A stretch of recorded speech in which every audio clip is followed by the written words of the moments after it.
John, good to see you. Let's talk about what everybody is talking about these days, SpaceX, and whether it's an opportunity or an overpriced rocket. There's a lot of buzz around SpaceX and other AI companies right now, but history tells us hype doesn't always equal strong investor outcomes. So, how should we weigh opportunity versus hype right now? Yes, this is actually a really fun topic, for somebody who grew up in the '80s, Star Wars fan. It's just amazing that we're even having Yeah. these conversations about SpaceX. But really, what we would like to do is look at the lens of how you're looking at things. If you're a stock trader and things like that, you may look at this stock trade as a little bit of a different thing than from our lens, where we're looking at more from the retirement planning. That we got to make sure we understand that if we're going to put some money into an IPO or really any kind of investment that maybe has a little risk to it, or maybe we have to be a little bit more patient with, we want to just make sure that's structured in such a way that your retirement doesn't get shifted because we went too far. Mhm. Historically, nearly 60% of IPOs since 1980 have returned zero or negative returns over 3 years. That's according to the University of Florida professor Jay Ritter. So, how should that shape the way investors approach high profile IPOs?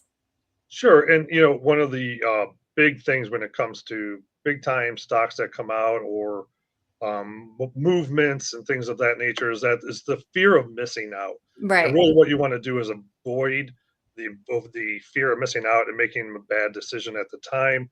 And so, really, what I like to do is take us back to our buckets, where we talk about looking at our safety bucket, our income bucket, and our growth bucket. But really, when it comes to these IPOs and really anything that's a little bit more of a fad type scenario, we want to look at it and maybe even put it more in that aggressive growth bucket. Mm. And so really it's just a matter of trying to structure in such a way that you can get some exposure to that and have some of the fun of and the excitement that this brings.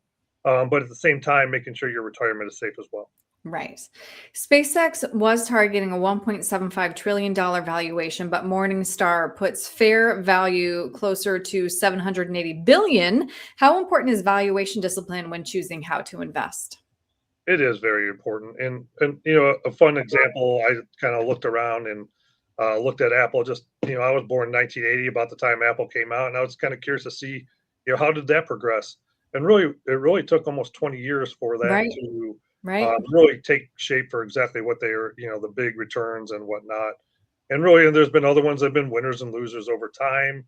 But really, you just want to make sure that you're careful what you're doing as you're going into some of these things, because sometimes the hype can run that valuation up a little bit. And what we don't want to is get you caught where you need to take a draw and that stock's down. Yep. No, you're mentioning the FOMO. I get it.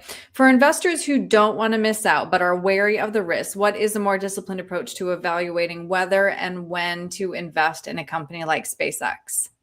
Sure, it's one of those things is again, avoid the fear of missing out. So you really want to do it strategically. And one way you can do that is through dollar cost averaging.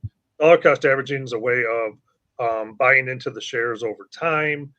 So that way you're buying into different prices. And the idea is you hope to have a more beneficial purchase price over time.